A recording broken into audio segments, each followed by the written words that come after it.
নমস্কার বন্ধুরা, আমি আবারও ফিরে এসেছি আরও একটি নতুন পর্ব নিয়ে।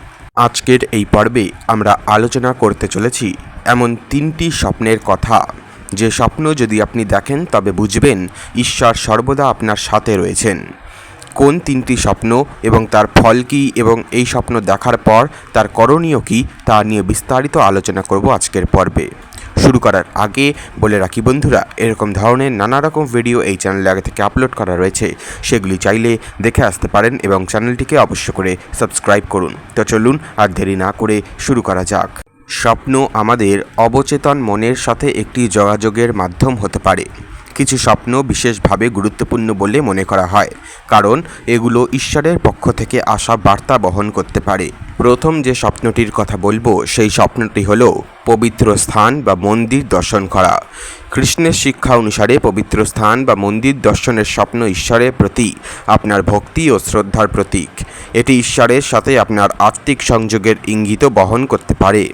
এই স্বপ্ন দেখা আপনাকে অনুপ্রাণিত করতে পারে এবং আপনার জীবনে ইতিবাচক পরিবর্তন আনতে পারে। দ্বিতীয়ত যে স্বপ্নটির কথা বলবো সেই স্বপ্নটি হলো ঈশ্বর বা দেবদেবীর দর্শন করা। ঈশ্বর বা দেবদেবীর দর্শনের স্বপ্ন ঐশ্বরিক আশীর্বাদ ও মার্গদর্শনের প্রতীক। এটি আপনাকে জীবনের চ্যালেঞ্জ মোকাবেলা করার শক্তি ও সাহস প্রদান করতে পারে এবং আপনি এর দ্বারা ইতিবাচকতা লাভ করবেন আপনার জীবনে এবং সাফল্য অর্জন করতে সক্ষম হবেন। তৃতীয় যে স্বপ্নটির কথা বলবো সেই স্বপ্নটি হলো পবিত্র গ্রন্থ পাঠ। পবিত্র গ্রন্থ পাঠের স্বপ্ন জ্ঞান ও আধ্যাত্মিক উন্নতির প্রতীক। এটি আপনাকে ঈশ্বরের বাণী বুঝতে এবং আপনার জীবনে সঠিক পথে আগাতে সাহায্য করতে পারে। মনে রাখবেন, স্বপ্নের ব্যাখ্যা ব্যক্তিভেদে আলাদা হতে পারে। আপনার স্বপ্নের সঠিক অর্থ বুঝতে আপনার নিজের অন্তর্দৃষ্টি ও বিবেচনা বুদ্ধি ব্যবহার করা গুরুত্বপূর্ণ। ঈশ্বরের সাথে আপনার সম্পর্ক শক্তিশালী করার জন্য নিয়মিত প্রার্থনা, ধ্যান এবং ঈশ্বরের বাণী পাঠ করা খুবই গুরুত্বপূর্ণ। আমাদের প্রত্যেকেরই উচিত সর্বদা আমাদের ঈশ্বরকে ডাকা, ঈশ্বরকে স্মরণে রাখা। সুখ দুঃখ প্রত্যেকটি সময় আমাদের ঈশ্বরকে কিন্তু মনের মধ্যেই স্থান দিয়ে রাখতে হবে। ভগবদ্ গীতা অনুসারে স্বপ্ন আমাদের তিনটি গুণের মাধ্যমে প্রভাবিত হয়। কী সেই তিনটি গুণ? স্বপ্ন আমাদের সাত্ত্বিক অর্থাৎ শুদ্ধ, রাজসিক অর্থাৎ জাগতিক কামনা এবং তামসিক অর্থাৎ অজ্ঞানতা দ্বারা প্রভাবিত হয়। সাত্ত্বিক স্বপ্নই ঈশ্বরের বার্তা বহন করে। রাজসিক বা তামসিক স্বপ্ন সাধারণত আমাদের ইচ্ছা বা দুশ্চিন্তায় প্রতিফলন হয়। আপনার স্বপ্ন ঈশ্বরের বার্তা কিনা তা নির্ধারণ করার উপায় কী? প্রথমত, স্বপ্ন জাগানোর পর আপনার অনুভূতি কী? যদি স্বপ্নের পর আপনি শান্তি, স্নেহ, আনন্দ অনুভব করেন, তাহলে এটি একটি সাত্ত্বিক স্বপ্ন হওয়ার সম্ভাবনা বেশি।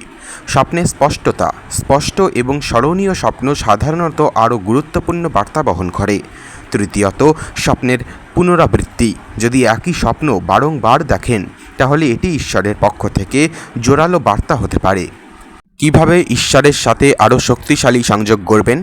নিয়মিত ধ্যান ও প্রার্থনা। ধ্যান ও প্রার্থনা আপনাকে মনকে শান্ত করে এবং ঈশ্বরের সাথে সংযোগ স্থাপনে সাহায্য করে। পবিত্র গ্রন্থপাঠ। আপনি যে কোনো পবিত্র গ্রন্থ পাঠ করতে পারেন এবং তাকে অধ্যয়ন করতে পারেন। এগুলি ঈশ্বরের জ্ঞানে লাভ সাহায্য করবে। সৎকর্ম। নিঃস্বার্থ সেবার উপর জোর দেন। দুঃখীদের সেবা করুন এবং সৎ জীবনযাপন করুন। তাহলেই ঈশ্বর আপনার কাছে আসবেন এবং আপনি ঈশ্বর সান্নিধ্য পেতে সক্ষম হবেন। দেখুন বন্ধুরা, মানুষের জীবনে স্বপ্ন গুরুত্বপূর্ণ ভূমিকা পালন করে। কিছু স্বপ্ন কেবল আমাদের কল্পনার ফসল, আবার কিছু স্বপ্ন বহন করে গভীর অর্থ। কৃষ্ণের শিক্ষা অনুসারে কিছু নির্দিষ্ট ধরনের স্বপ্ন ঈশ্বরের সাথে আমাদের সংযোগের ইঙ্গিত বহন করে। এই স্বপ্নগুলো দেখলে করণীয় কী? যদি আপনি কোনো স্বপ্নে পবিত্র স্থান বা মন্দির দর্শন করেন, তবে আপনি এটি ঈশ্বরের প্রতি আপনার ভক্তি ও শ্রদ্ধার প্রতীক বলতে পারেন। এটি ঈশ্বরের সাথে আপনার আত্মিক সংযোগের ইঙ্গিত হতে পারে বা বহন করতে পারে। এই স্বপ্ন আপনাকে অনুপ্রাণিত করতে পারে এবং আপনার জীবনে ইতিবাচক পরিবর্তন আনতে পারে। এবং এরপরে রয়েছে, এই স্বপ্ন দেখার পর ঈশ্বরের প্রতি কৃতজ্ঞতা প্রকাশ করুন। নিয়মিত ধ্যান প্রার্থনার মাধ্যমে ঈশ্বরের সাথে আপনার সংযোগ শক্তিশালী করুন। পবিত্র গ্রন্থ পাঠ করুন এবং ঈশ্বরের জ্ঞান অর্জন করুন। সমাজের দুঃখীদের সেবা করুন এবং তাদের সেবা করে ঈশ্বরের ইচ্ছা পালন করুন। দ্বিতীয়ত, যদি আপনি স্বপ্নে ঈশ্বর বা দেবদেবীর দর্শন করেন, তবে আপনি এটি ঐশ্বরিক আশীর্বাদ ও মার্গদর্শনের প্রতীক হিসাবে বিবেচনা করতে পারেন এবং এটি দেখলে করণীয় হচ্ছে এই স্বপ্ন ঈশ্বরের আশীর্বাদ হিসেবে গ্রহণ করুন। ঈশ্বরের ইচ্ছা অনুযায়ী আপনার জীবনে পরিচালনা করুন। বিপদে আপদে ঈশ্বরের কাছে সাহায্য প্রার্থনা করুন এবং সেই সঙ্গে যদি আপনি সুখে থাকেন তখনও ঈশ্বরকে অবশ্য করে মনে রাখবেন। ঈশ্বরের প্রতি আপনার বিশ্বাস আরও দৃঢ় করুন।